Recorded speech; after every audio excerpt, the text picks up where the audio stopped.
அவனுக்கு அந்த வீடியோ மறக்காம இந்த வீடியோ ஷேர் பண்ணுங்க, மறக்காம ஷேர் பண்ணுங்க. அதாவது டே ஸ்டாலின், கேக்குதா உனக்கு? அது நல்லா கேக்குதா? கேக்குன்னு நினைக்கிறேன். அதாவது உங்க தமிழ்நாட்டுல திருப்பூர்ங்கிற ஊர்ல வந்துட்டு கவர்மெண்ட் ஸ்கூல்ல ஒரு பிள்ளைய வந்து அடிச்சு கொண்டிருக்காங்க, தெரியுமா உனக்கு? உனக்கு நல்லாவே தெரியும், உனக்கு தெரியாம எப்படி இருக்கும்? கவர்மெண்ட் ஸ்கூல் தானே. சோ வந்து சரி விஷயத்தை கேளுங்க மிஸ். அதாவது இந்த பிள்ளைய கொண்டு ஸ்கூலுக்கு விட்டு வந்த அம்மா, அவங்க லேட்டர் கோல் வந்திருக்கு, அந்த புள்ள வந்துட்டு இறந்துட்டு இல்லைங்களா?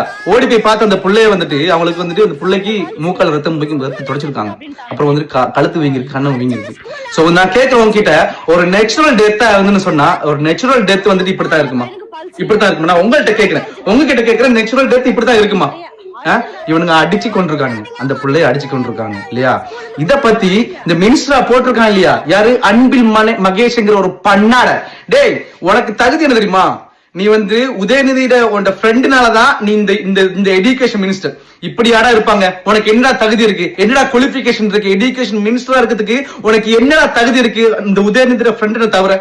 நான் கேக்குறேன், ஏண்டா இந்த உதயநிதி பாத்துன்னு சொன்னா கேபினெட்ல போய் தூங்கிட்டு இருக்கான், செத்த போன மாதிரி. ஏண்டா ஒண்ணு மக்களுக்காக கதைக்க வச்சா அங்க போய் கேபினெட்ல தூங்கிட்டு இருக்கா பார்லிமெண்ட்? எல்லாம் மனுஷனாடா நீலாம் தகுதி, சரியான தகுதியா இருக்கவனா நீலாம்?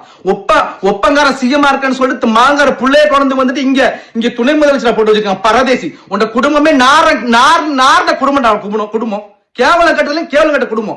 வாங்கடா தற்குறி, இப்ப வாங்க டிஎம்கே கொத்தரிமை வாங்க, இங்க வந்து கதறுங்க. இப்ப சொல்லுங்க, இந்த புள்ளைக்கு என்ன சொல்ல போறீங்க?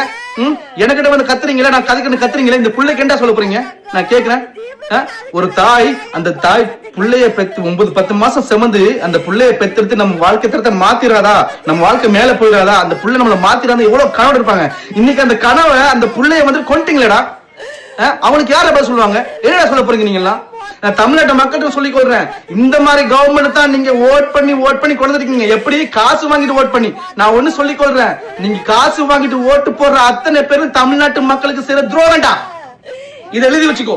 நீங்க செய்யற துரோகம் உனக்கு மட்டும் இல்ல, உன் குடும்பத்துக்கு மட்டும் இல்ல, உன் ஃபேமிலிக்கு மட்டும் இல்ல, உன் பரம்பரைக்கே செய்யற துரோகம்டா. இது துரோகம். ஏன்னா நீ காசு போட்டு ஓட்டு வாங்குற, மத்தவங்க பத்தி யோசிக்கிறீங்க. நீ வாங்குற காசு ஒரு மாசம் கூட தாங்காதுடா. நான் ஒரு மாசம் கூட தாங்காது. 5000 வாங்குறியா, 10,000 வாங்குறியா? தாங்காது. எத்தனை வருஷம்? அடுத்த 5 வருஷம் இப்படித்தான் கொள்ளுவான், இப்படித்தான் செய்வான். இப்படியா நீங்க வாழ போறீங்க? இப்பயாச்சும் கொஞ்சமாச்சும் சிந்திங்க மக்களே. பல பிரச்சனை போயிட்டு இருக்கு, தமிழ்நாட்டை சுத்தி பாருங்க. எத்தனை பிரச்சனை, எத்தனை போராட்டம் சுத்தி போயிட்டு இருக்குன்னு பாருங்க. கொஞ்சம் சிந்திச்சு செயல்படுங்க ப்ளீஸ்.